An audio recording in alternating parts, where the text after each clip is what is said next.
Okay, so I would like to start out by inviting all of you with me on my journey, on my ride, on basically just kind of my progression as I see it. So I just invite you to ride with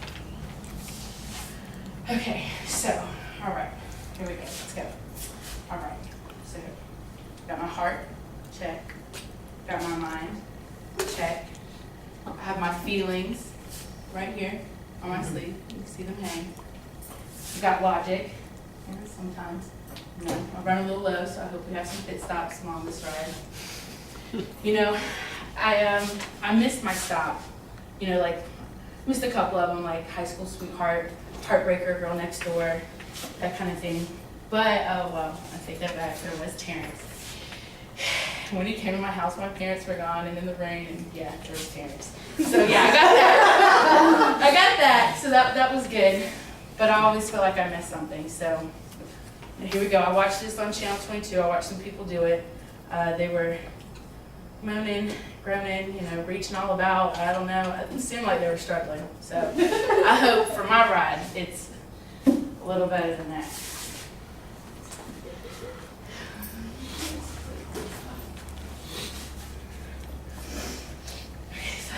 All right, so here we go.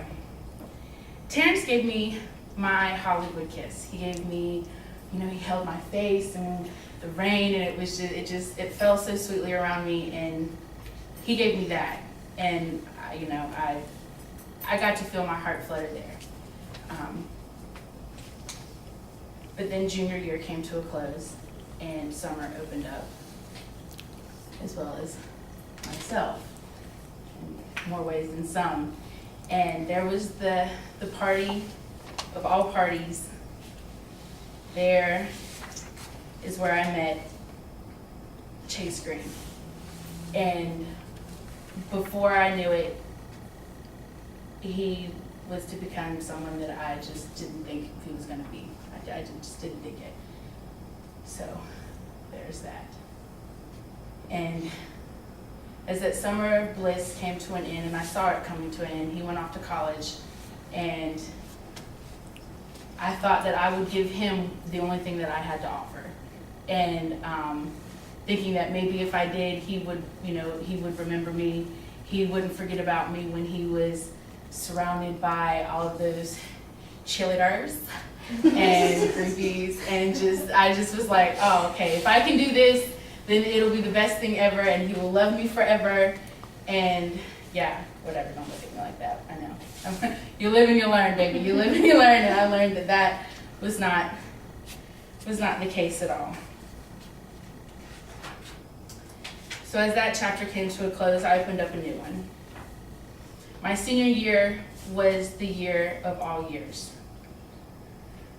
I grew up a bit where that's how he made me feel. He made me feel like I was a grown-up. He made me feel like I had never felt before. And he was much older than I was. And he was much older than I initially thought he was. Mm-hmm.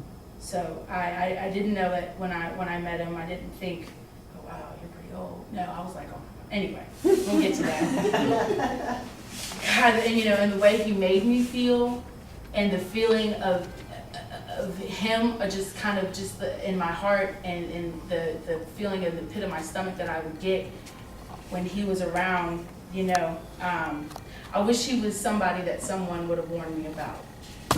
I wish that I had been warned. Why didn't anybody warn me that it was going to feel this way?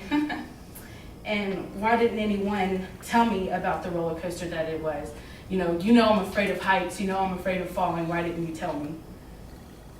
Why didn't anyone tell me that I would have to say goodbye? I'm not good at that. You know that. I'm terrible at it. I just don't do it. And why didn't anyone tell me that I would literally feel my heart fall? Like I would literally just feel it just go. And why didn't anyone tell me that I would have to say goodbye? I often think about what you would have looked like. I often wonder whose nose you would have had, or what your little toes would have looked like. I often wonder if you knew how much I loved you before I even met you, before I had the chance. I often wonder if you blame me. I often wonder if you knew how much I loved you. You would never have gotten everything that you deserved. He loved me and he loved you, but it just wasn't what it was going to be. Why didn't anyone tell me that this would destroy me? Why didn't anybody tell me? He drove me there, and we didn't talk the whole ride. He was 9 years older than I was, and I was 17 when I met him. And when I met him, our eyes locked, and there was nothing that I could do. I was already in over my head. There was nothing I could do. And our eyes locked, and honest to God, I fell in love with him at that point in time.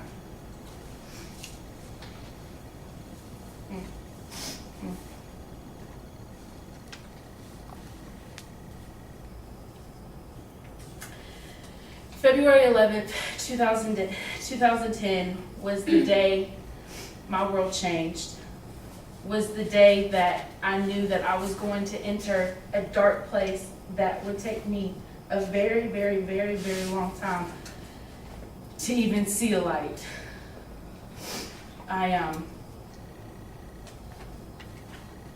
It was terrible.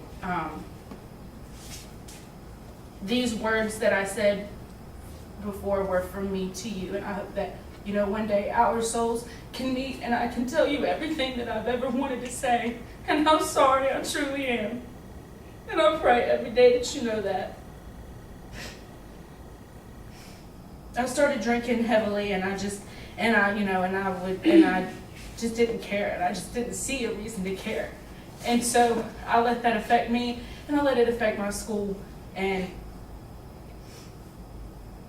then it took me going through the windshield of my car in November 2012 to realize that I couldn't let the monster that I have become control me.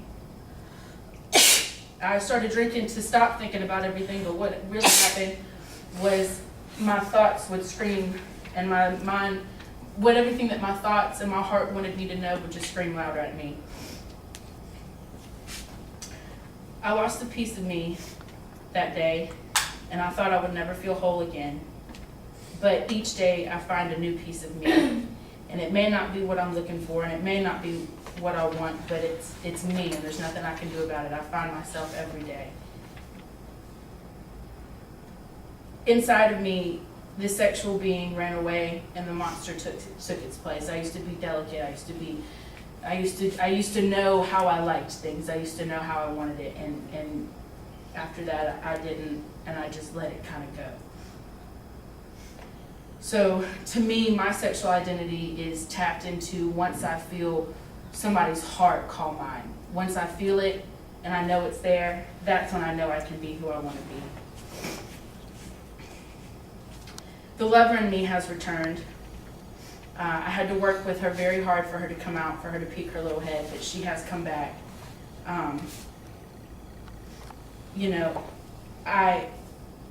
I think I may have found my hope. It's too early to tell, but my heart smiles again. I get excited. I don't want to be numb all the time. I don't want to. I hope that you understand what I did, what I had to do, and that you will forever live in my heart. I feel guilty, and I know that I shouldn't. I feel guilty for being happy, and I feel guilty for leaving Chubb in the past, but that's where he behaves best. I'm hopeful to see my next stop. I'm hopeful to know where I will find the love I have searched so long for. And honest to God, it's been my entire life that I have searched for this love. One day, someone will love me with the same passion that I love them, but most importantly, with the same passion I love myself with. I learn each day how to love myself a little more and more, and when my stop comes, I ask God that you help me know. I don't want to miss it when this one comes.